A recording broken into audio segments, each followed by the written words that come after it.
అర్హులైన వివోఏలను వివోఏల ఐక్యత వివోఏల ఐక్యత వివోఏల కనీస వేతనం వివోఏల కనీస వేతనం.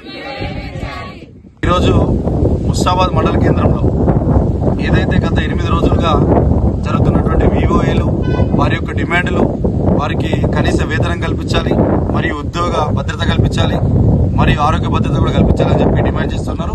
మరి గత ప్రభుత్వం, ప్రస్తుత ప్రభుత్వం 2 దఫాలుగా, అప్పుడు బతుకమ్మ చీరలు అన్నారు, ఇప్పుడు ఇందిరమ్మ చీరలు అన్నారు. వాళ్ళు ఇంటింటికి సేవ చేసి తిట్టరాణాలతోనే తిట్లు తిని పడరాని మాటలు వాడి ఇన్ని సేవలు చేసుకుంటూ అటు అంగన్వాడీ టీచర్ల కంటే ఎక్కువ, హెడ్ మాస్టర్ల కంటే తక్కువ సేవ చేసి ఈరోజు ప్రభుత్వంలో భాగమై వారిని ఇంకా ప్రైవేటీకరణలో ఉంచి వారిని ప్రభుత్వంలోకి తీసుకోవాలని చెప్పి వారు చేస్తున్నటువంటి డిమాండ్లు, ఈ 58 జీవో కానీ మరియు గుర్తింపు పొందినటువంటి వివోఏలందరినీ కూడా సీసీలుగా గుర్తించి వాళ్లకు పదోన్నతి పొందించాలి.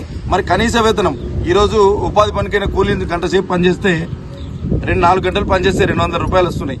మరి వాళ్ళు డే అంతా పనిచేసినా కూడా కనీసం 1000 రూపాయలు కూడా పడతలేదు. వాళ్ళ శ్రమ ఒకవైపు, ఇంట్లో వాళ్ళు మరి ఆడదంటే అబల కాదు సబలా నిరూపించుకుంటూ ఇంట్లో వాళ్ళు పనులు చేసుకుని వచ్చి కూడా ఇటు గ్రామాన్ని, అటు గ్రామ ప్రజలకు, రైతులకు కానీ అందరికీ అందుబాటులో ఉంటూ ఐకేపీ సెంటర్లలో కూడా వారి సేవలు అమోఘనీయం. ఎందుకంటే గతంలో మనం చూసినాం ఐకేపీ సెంటర్ నడవాలంటే ఎంతో ఇబ్బంది ఉంటుంది.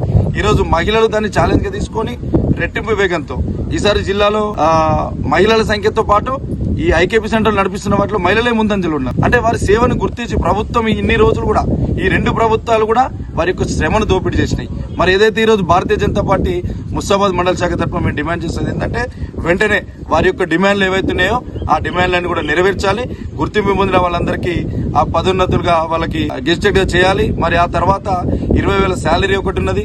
మళ్ళా తర్వాత వారికి ఉద్యోగ భద్రత కార్డు లేకుండా అది కల్పించాలి. మరి వాటితో పాటు వారికి ఆరోగ్య భద్రత కూడా కల్పించాలని చెప్పి భారతీయ జనతా పార్టీ ముస్తాబాద్ మండల శాఖ తరఫున తెలియజేస్తున్నాం. మరి ఈ ఉద్యమాన్ని, ఈ సమ్మె ఉద్యమాన్ని ఈరోజు మండల కేంద్రం నుంచి రేపు జిల్లా స్థాయి, రాష్ట్ర స్థాయిలో పోతే కూడా దానికి భారతీయ జనతా పార్టీ మీ వెన్నంటే ఉంటుంది. వీరికి న్యాయం జరిగే వరకు కూడా భారతీయ జనతా పార్టీ పోరాడుతుంటుందని చెప్పి మండల శాఖ తరఫున తెలియజేస్తున్నాం. భారత్ మాతాకి.